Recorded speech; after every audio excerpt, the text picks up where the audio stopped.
For the past week, the United States military has lost control of its most heavily guarded airspace to an unknown physical force.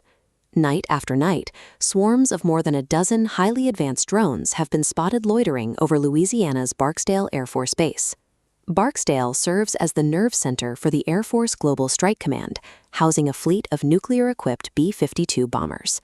According to the Pentagon, these craft appear custom-built to bypass the base's electronic defenses, operating with an advanced knowledge of military signal operations.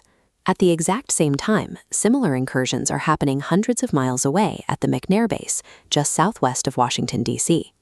That facility provides housing for both Secretary of War Pete Hegseth and Secretary of State Marco Rubio. The direct threat to these cabinet members has prompted the Pentagon to suggest deploying anti-drone laser systems for immediate defense.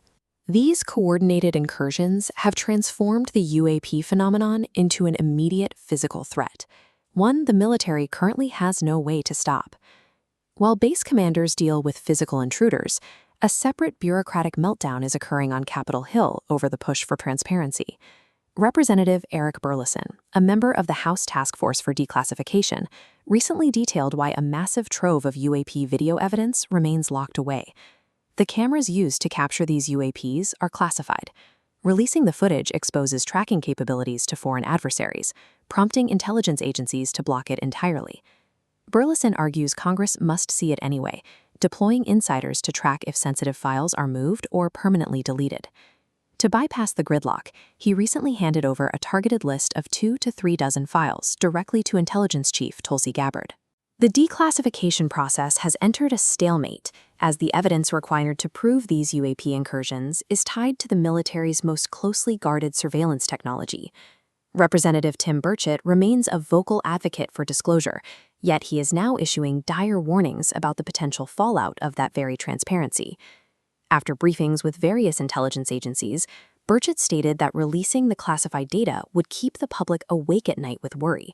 He claimed the raw briefings contain information that would set the earth on fire and cause the country to come unglued, indicating that the truth involves more than just classified hardware. These warnings of societal collapse are colliding with a direct mandate from President Trump, who officially ordered the declassification of these exact UAP files. The extreme level of alarm expressed by these insiders suggests the government is guarding a secret that they believe could trigger widespread panic if revealed.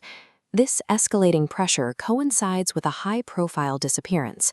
On February 27th, 68-year-old retired General William Neal McCasland vanished from his home in Albuquerque. Congressional sources identify McCasland as a primary gatekeeper for America's most sensitive nuclear and UFO records. Details of the event emerged from a 911 call made by his wife, Susan Wilkerson, after she returned home to find him gone. She told dispatchers that McCasland had been suffering from severe anxiety. He left his phone and wallet behind, taking only his boots and a .38 caliber pistol. On the recording, she stated that he must have planned not to be found. Investigative dots connected by the Sentinel network link McCasland's military career directly to the aerospace contractor Lockheed Martin.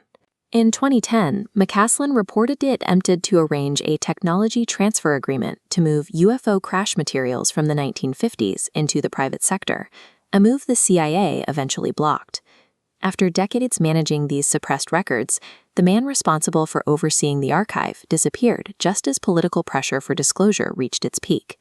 Between the breaches at nuclear bases, the warnings of mass panic, and the sudden disappearance of a primary gatekeeper, the architecture of secrecy is failing under its own weight.